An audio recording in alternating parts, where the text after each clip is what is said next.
some things. We all said we got everybody in here? Yeah. Yeah, okay.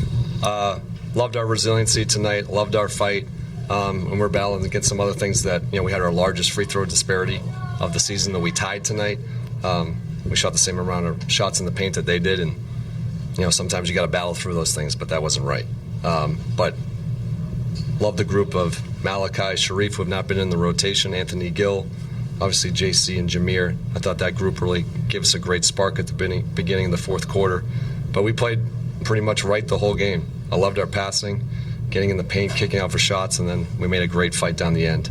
I was really proud of our guys being down short numbers and responding to the challenge. You mentioned the free throw disparity.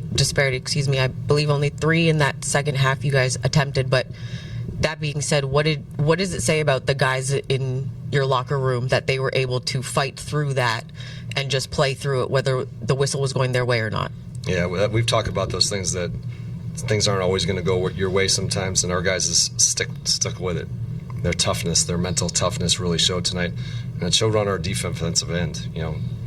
I think they had 21 turnovers, I think. Is that correct? Yep, 21 turnovers. Our activity, our ball pressure, that was what allowed us to get back in the game, and then obviously our passing on the offensive end. Part of that group that you mentioned, they were part of that 16-4 run that you guys were able to cut it to 5 multiple times. You guys got it very close, especially in the final 2 minutes. With limited bodies and their availability, what does it say about your staff as well, too, to be able to make sure those guys are ready to go, part of that stay-ready group, so that when they are called upon in different situations, they're prepared not only physically, but knowing the scouting report, knowing what their role is, and being able to go out and execute? Yeah, it just shows. I always credit the players first on that stuff, but that's a well-coordinated effort by our coaching staff, our medical and performance teams. Everybody's on the same page with these things, so we have our guys ready to play when the opportunities present themselves. But the players always deserve the most credit. But the coordination of those things, the organization, the alignment, those things show through in games like tonight when we need people to step up, and our guys always do.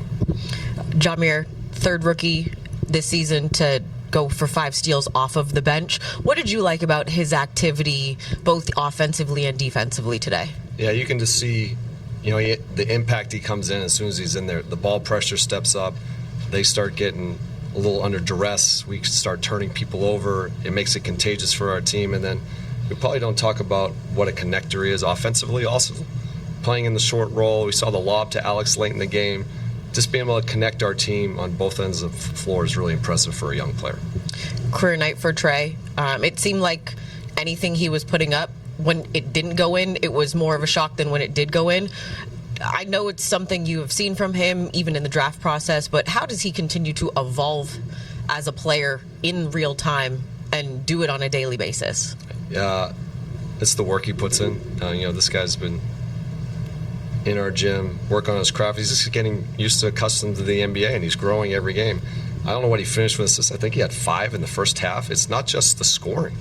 I'm impressed with the passing. We know he can shoot and make plays for himself, but I've been really impressed how he's involving his teammates. He draws so much gravity and so much attention, and